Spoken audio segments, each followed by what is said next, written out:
Hi, my name is Drew, and you're watching Ready Budget Go. If we haven't met before, welcome. I'm glad you found me. If this isn't your first time here, welcome back. It's good to see you again. This series is called My Money Relaunch, where I talk about all the things I learned and actions I took to better manage my money once I became debt free. Before we get started with this week's topic, there are a couple things I want to mention. First and foremost, I am not a financial advisor. This series is for informational and entertainment purposes only. Before taking any action with your money, do your own research and seek your own counsel. Second, I will be doing my Paint by Sticker Savings Challenge while I talk. With this challenge, I save $2 per sticker to put toward my big goals. And now, with all that out of the way, let's get started. This week's video is going to be a bit abbreviated. This pattern has 180 stickers in it, and since I saved so much money in yesterday's video, I'm only putting down 30 stickers today for $60 in savings. So we're talking about the Strive method again, and just to recap, if this is your first time listening to or watching one of these videos for My Money Relaunch, Strive stands for Saving and Spending, Taxes, Retirement, Insurance, Investments, and Estate Planning. And this week we're going to be talking about retirement.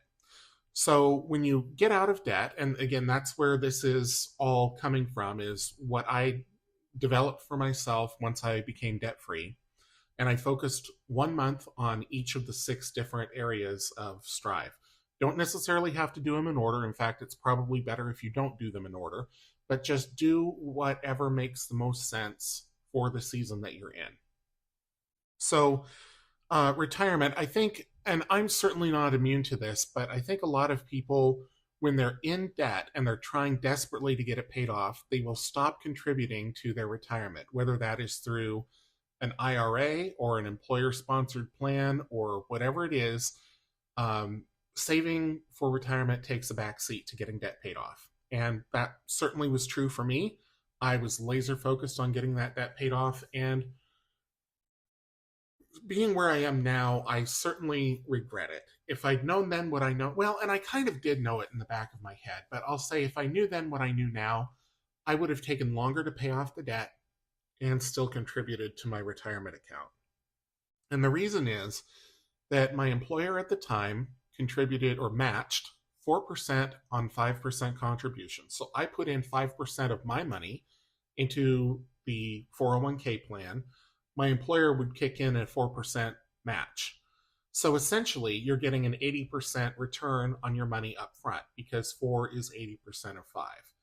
And I knew that, like I knew that's what the deal was, but just contributing that 5% out of my paycheck was more than I could bear. I needed to get the debt paid off. So, I really wish I'd done it differently. And if you were in that same boat, maybe you would want to do that, where you still contribute to your retirement, especially as you get close to debt payoff. But I certainly understand the temptation or the drive to get to debt free before you focus on anything else. And that's what My Money Relaunch really is about, is you've gotten through the worst of it. You've gotten your debt paid off, and it's like, okay, now what? Now I have all this extra cash flow. What do I do with it? So after I became debt free, I really didn't know boo about what to do with my retirement. I had a little bit saved in my 401k. I borrowed against it a couple of times, which is also another big no-no, but water under the bridge at this point. But I didn't understand any of the funds that were available. And if you're in an employer-sponsored plan, that's typically how it's presented to you, is there is a menu of mutual funds that you can choose from to invest your money that is in your retirement account.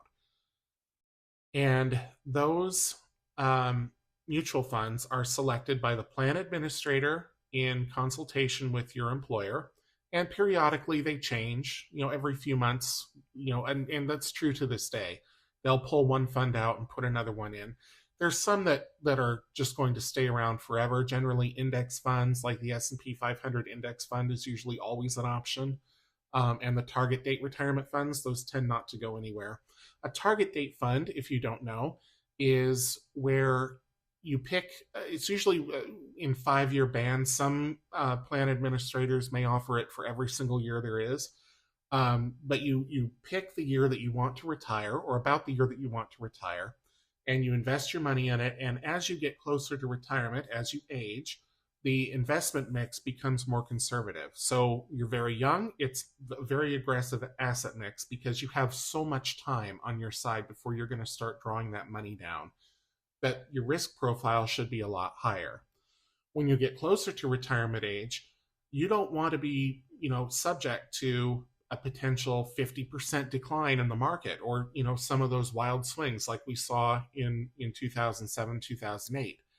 So the mix becomes much more conservative, much less volatility, and also much less of a return, because by then the idea is that you've already earned most of the returns that you're going to earn on those investments, and it's really about just maintaining the nest egg for you to have money to live off.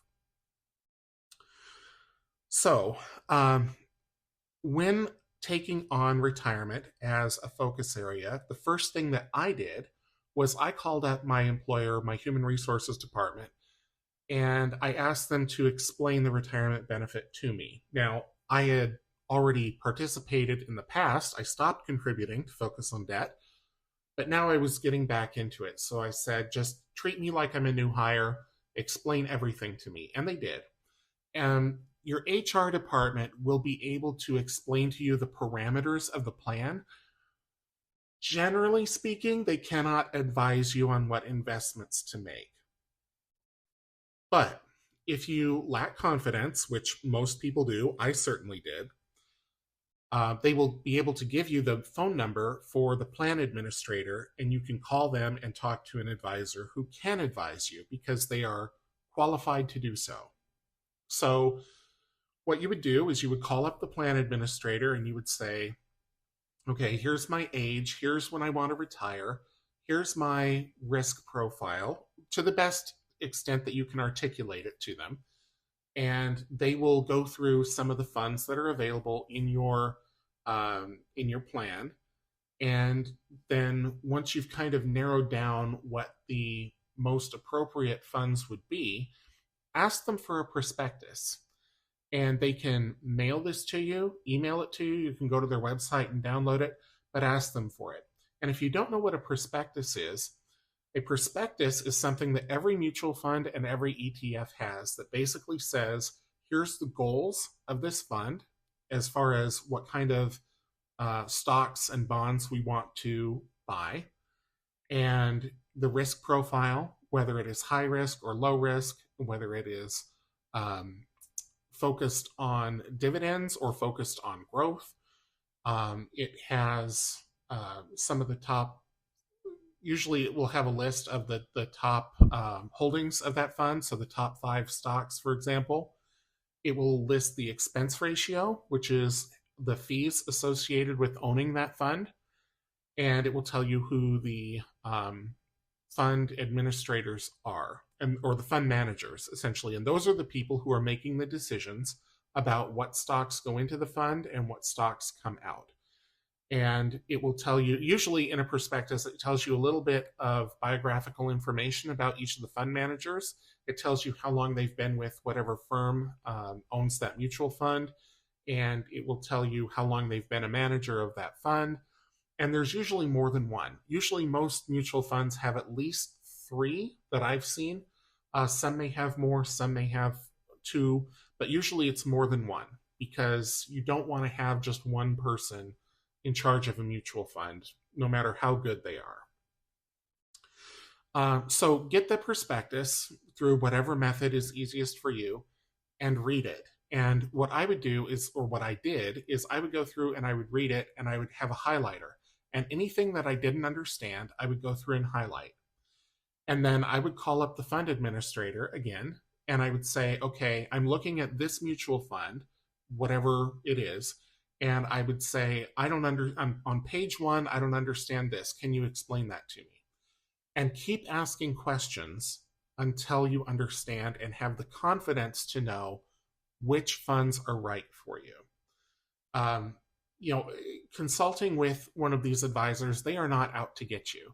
Generally, they are paid a set rate um, by the fund, by just by the employer for managing the fund, and there is also fees that you have to pay, like maintenance fees every quarter to the fund. But those are, in my experience, those have usually been fixed. There's all kinds of rules at the federal level about retirement accounts and what kind of fees they can charge and when those fees are due and advising rules and all of this. So feel confident that the person that you're talking to has your best interest at heart.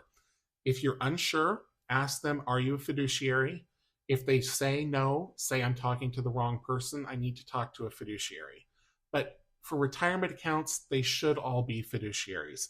And fiduciaries means that they have to act in your best interest, not in their own best interest and not in the firm's best interest, but in your best interest. They have to give you the advice that is right for you, not right for them.